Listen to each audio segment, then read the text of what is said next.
Hello, good morning everybody. The पाठशाला channel में स्वागत।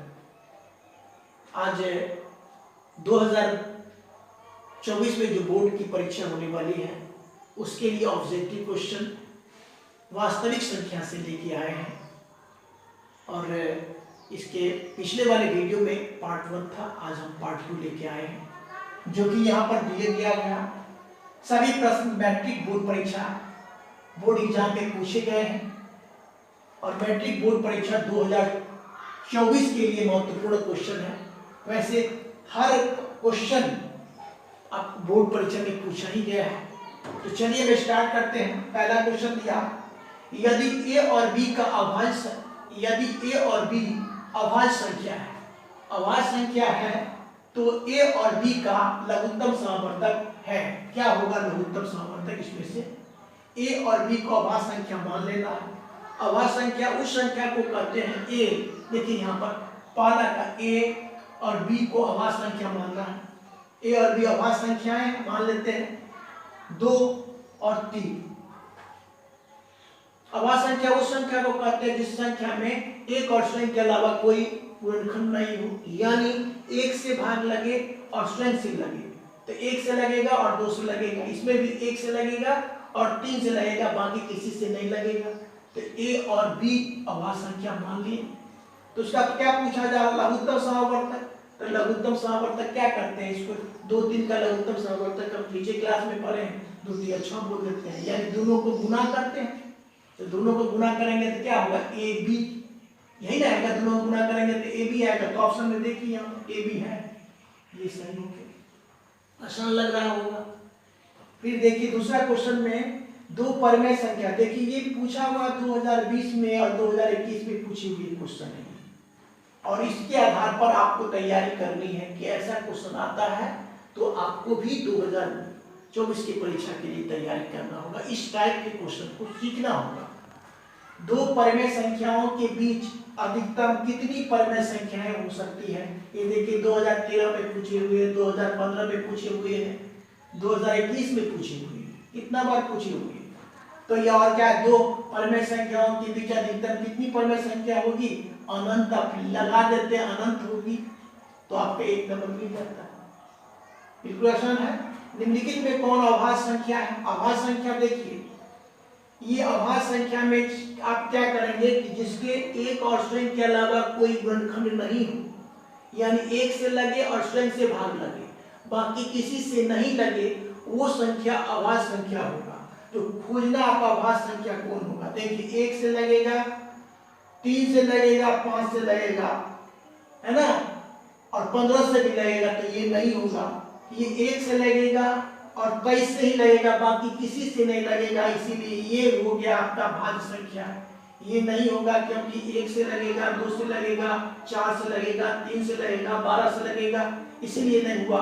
और ये भी 1 से लगेगा, 1 से लगेगा, 3 से लगेगा, 5 से लगेगा, इसीलिए नहीं हुआ। लेकिन इसमें क्या हो गया? 1 से लगेगा और 23 से लगेगा, यानी दो ही संख्या से भाग लगा, इसीलिए अभाज्य संख्या हो गया। चलिए 4 नंबर के क्वेश्चन को सॉल्व करेंगे। देखिए एक बार 4 नंबर, इसको मिटा लेते हैं। अब 4 नंबर के क्वेश्चन को सॉल्व करेंगे। 4 नंबर में दिया हुआ कि 2, 10, 20 के लघुत्तम समावर्तक और महत्तम समावर्तक का अनुपात कितना का? 2, 10, 20 का लघुत्तम समावर्तक और महत्तम समावर्तक का अनुपात, रेशियो पूछा जा रहा है। तो लघुत्तम तो निकाल लेंगे, नीचे क्लास में सीखे हैं। 2 1 2 2 2 1 2 2 5 10 2 9 20, फिर 5 से लगेगा, 1 हो जाएगा, ठीक है। 5 दूना 10 दूना 20, माने लघुत्तम कितना आ गया आपका? लघुत्तम बराबर आपको आ गया है कितना? 5 दूना 10 दूना 20 आ गया। और महत्तम में देखिए, महत्तम में क्या करेंगे? 2 देखिए 2 के अपवर्तक को लिख लेंगे। 1 लगेगा, 1 से लगेगा, 2 से लगेगा, ठीक है। अब कितना? 10 का लीजिए, 10 के अपवर्तक को लिख लीजिए, 1 2 और कितना? 5 नहीं, 1 से लगेगा, 2 से लगेगा, 5 से लगेगा और 10 से भी लगेगा। और तीसरा में 20 है, 20 है ना, तो कितना से लगेगा? 20 का कितना से लगेगा? 1 से लगेगा, 2 से लगेगा, 4 से लगेगा। देखिए गौर करना है कि HCF है तो तीनों में 2 2 आ रहा है, इसमें भी आ रहा है, इसमें भी आ रहा है और इसमें भी आ रहा है, 2 लघु। तो महत्तम सामर्थ्य कितना निकल गया? महत्तम सामर्थ्य आपको निकल गया 2, और दोनों का रेशियो पूछ रहा है। लघुत्तम सामर्थ्य का निकाले 20 और महत्तम का निकाले 2, तो काट लेना 2 का 2 और 10, तो कितना निकला? 10:1। आंसर को देखिए 10:1, ये बी ऑप्शन सही हो गया। ठीक है, सबसे छोटी अगला 5 का सबसे छोटी भाज्य संख्या और सबसे छोटी अभाज्य संख्या का महत्तम। इसको मिटा लेते हैं एक बार, इसको मिटा लेते हैं तो समझाने में सहूलियत होगी। चलिए इस मिटा लिया गया। अब हम क्वेश्चन नंबर 5 को सॉल्व करेंगे। सबसे छोटी भाज्य संख्या 4 होता है। भाज्य संख्या उस संख्या को कहते हैं जिसके दो से कम 2 से अधिक अपवर्तक हो, मोर देन 2 फैक्टर्स। इसमें देखते हैं 1 से लगेगा, 2 से लगेगा, 4 से लगेगा, तो सबसे छोटी भाज्य संख्या हो गया। और सबसे छोटी अभाज्य संख्या जानते हैं 2। अभाज्य संख्या 2 ही फैक्टर होना चाहिए, 1 से और स्वयं से लगा, तो संख्या मिला कितना? 4 मिला और 2 मिला। क्या पूछा जा रहा है? महत्तम सामर्थ्य क्या होगा? तो जान लीजिए कि 2 लगातार, ये 2 और 4 ही ना हुआ, तो 2 लगातार सम संख्याओं का HCF हमेशा क्या होता है? 2 ही होता है, जो कि ऑप्शन नंबर 2 सही हो गया। क्या? 2 लगातार, 2 4 लगातार हो गया। 2 लगातार सम संख्याओं का HCF हमेशा 2 ही होता है। कोई भी संख्या लेंगे, 8 10 ले लें, 8 10 भी लेते हैं तो भी आपका क्या कहते हैं? महत्तम सामर्थ्य 2 ही होगा। 2 लगातार सम संख्या कहीं से लेंगे तो उसका HCF कितना होगा? 2 ही होगा। ये कंसेप्ट है, कंसेप्ट में पावर होता है। तो ये भी आपका सवाल 6 में देखिए। 6 में कहता 96 का अभाज्य गुणनखंड क्या हो? कर लेना अभाज्य गुणनखंड। अभाज्य संख्या से भाग लगाएंगे, 2 से लगाएंगे, 48 दूना 96, 2 से लगाएंगे, 24 दूना 48, 2 से लगाएंगे कितना होगा? 12 दूना 24, 2 से लगाएंगे 2 छक्के 12, फिर 2 से लगाएंगे 2 तिया 6। गिनती कर लीजिए 1 2 3 4 5, और यानी क्या हो गया? 2 to the power 5 into 3 to the power 1, एक ही 3 है, चेक करेंगे आसान। 2 to the power 5 into 3 to the power 1, ये हो गया आपका सी नंबर आंसर होगा। इसमें देखिए 7 नंबर क्वेश्चन कितना आसान है। 2 संख्याओं का गुणनफल, यानी 2 संख्याओं का एक गुना 2 संख्याओं का गुणनफल दे दिया गया और क्या होता है? और उसका महत्तम सामर्थ्य दे दिया। 2 संख्याओं का गुणनफल बराबर क्या होता है? जानते हैं? महत्तम सामर्थ्य और गुणे लघुत्तम सामर्थ्य, ये होता है। 2 संख्याओं का गुणनफल आपको दे दिया कितना? 8670, और महत्तम आपका दे दिया है, उसका महत्तम दे दिया 17, महत्तम सामर्थ्य 17 और गुणे लघुत्तम सामर्थ्य, बच गया ना? तो लघुत्तम सामर्थ्य निकालेंगे तो ये 17 क्या भाग दे देगा, तो कितना होगा? 17 5 85, काट के 17 5 85, 1 बच गया, 17 का 17 0, 510 निकल गया। कितना आसान से निकल गया? 510 0 हो जाएगा।